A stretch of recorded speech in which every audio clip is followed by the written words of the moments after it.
morning, ladies and gents. My name is Mary Rose Gallo from Bachelor of Physical Education, and today I will going to teach you the different throws in the ultimate frisbee. Let's go. The Scrooge. The throw has the usual two parts, the grip and the release. For the grip, curl your thumb to a 90-degree angle and hang the disc on like so. To the pointer and the middle finger are going to replace gently on the flight ring. The pinky ring finger are going to lightly secure the rim like this. If there was no frisbee, the thumb will pressing between the two middle knuckles on the ring finger. This is only part of the grip that has substantial pressure for the most part. The grip is very loose.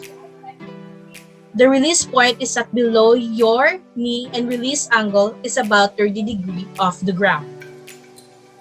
If the throwing is too high, it will result in the disc bleeding off the left.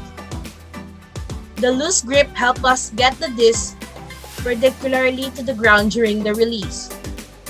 When you're holding the disc too tight, the disc will stick out to the side and having trouble turning over. What sets the screw apart from all the throws and ultimate is the ability to against the wind. In fact, in difficult upwind conditions, the screw should be your primary option. But seriously, if you're having trouble getting the disc turned over, try throwing against the lighting breeze. Cricket, let's get started with the mechanics. Start with the 4 fingers on the rim, similar to the Scrooge. The disc should be able to engulf the fingertips. Now, when we make the throw, the disc needs to be here.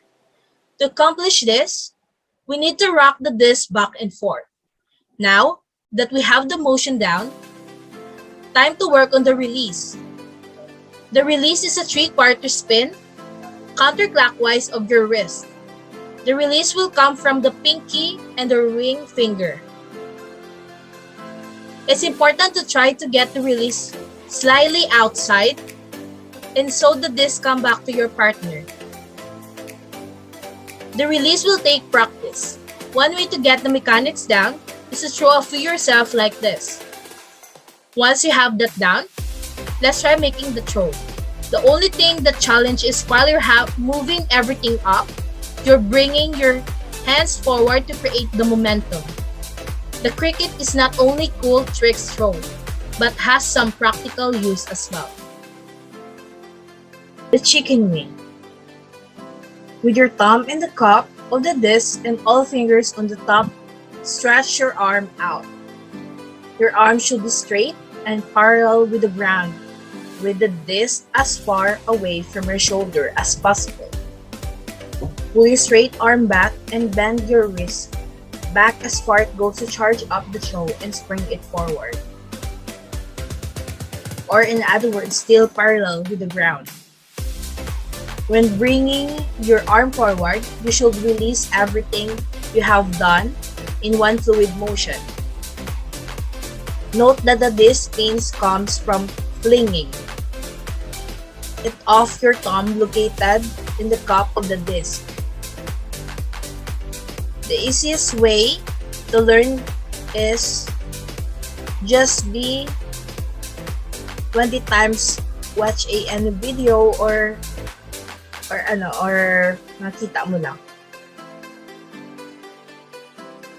But most players don't throw this because it is tough to make it accurate and catchable, good for short or medium range only.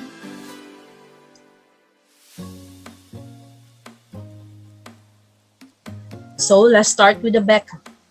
We're going to have our normal backhand grip, except we're going to bring our thumb all the way to the middle of the disc from here. We're going to start with throwing our arm across our body with a forward motion. This is going to give us some momentum for the throw, but it's also going to allow for the air balance going left to right. One thing that's very important with this throw is that the edge of the frisbee stays vertical. A lot of times you're going to have the tendency to keep the top of the frisbee a little bit out to the side. We can correct that by bringing our wrist back. So when we release the disc, it completely vertical with the ground. Next up, we have the rapino. This is a sideway air bounce. To the other side, we're going to keep the same grip as the Beckham. From here, it's more like a normal backhand, but you're going to bring your whole arm across your body and keeping that frisbee vertical. You're going to kick it out to the side with spin. The Haxi-Maxi. The grip for Haxi-Maxi is 6 on the back of the disc. If you don't have grasp that helps the elevation, you're going to have to push down on the rim, really get back to the frisbee lower than the top of the frisbee. Once have the back of the frisbee down, you're going to drive straight through, and that last second, you're going to snap your fingers to the side to give it the spin. But if the player is starting to spin the disc too early, you need to drive from the back through the disc, and only at the very end. Add that wrist snap.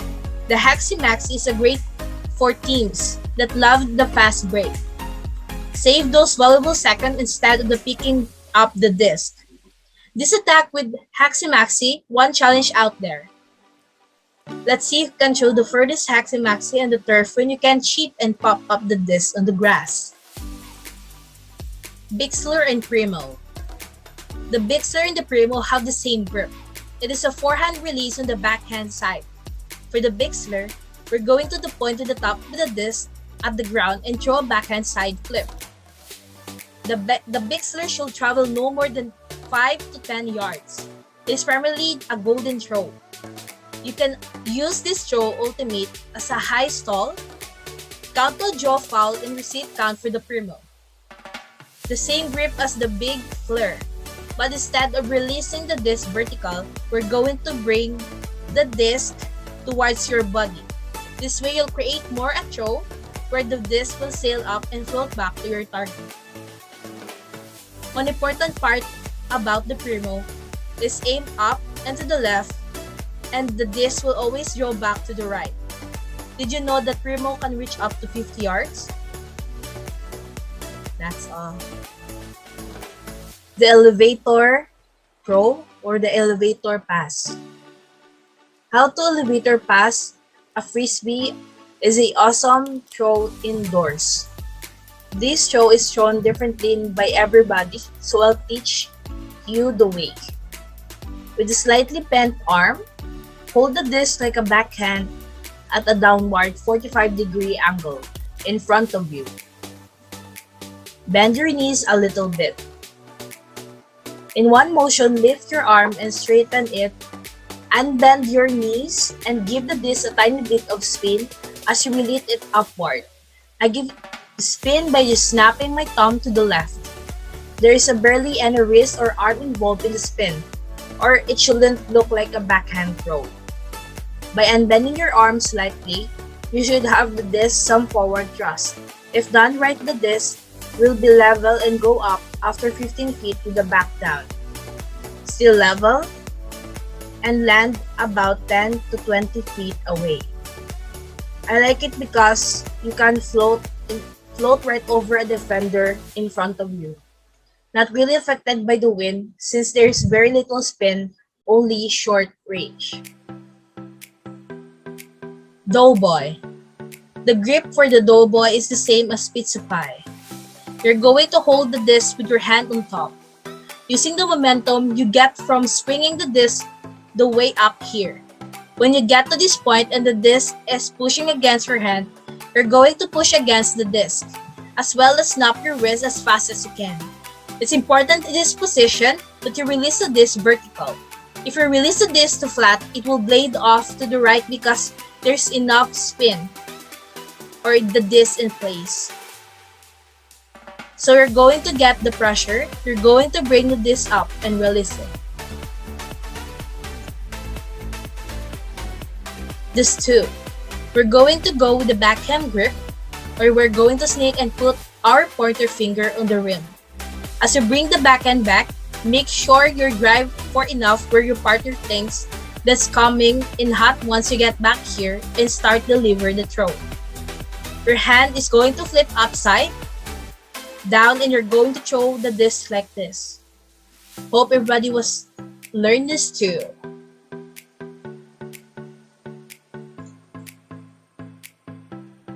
Matador. The Matador and Koshrigator was the same grip. The backhand. Just a little step out here and you're going to rotate your wrist so that the discus straight up and release it at 12. The Matador is a different animal. Like exactly, you need to step all the way into the throw, but you're going to drive your elbow out to create a window and still snapping your wrist up. You're going to give a little angle. Angle is the key, right? The pizza throw. Ultimate Frisbee pizza trick Frisbee throw is to place an alternate hand in the top of the disc to start the throw. Keep the disc level and bring it near head as if you're holding a tray. Bend your knees slightly, and in one steady motion, spring your knees and extend your arms upward. When extending your arm, be sure the disc a little bit of a speed. If done right, the disc will go up and similar to the elevator pass. This is a super short range pass that could be used to throw over the marker to a teammate behind them.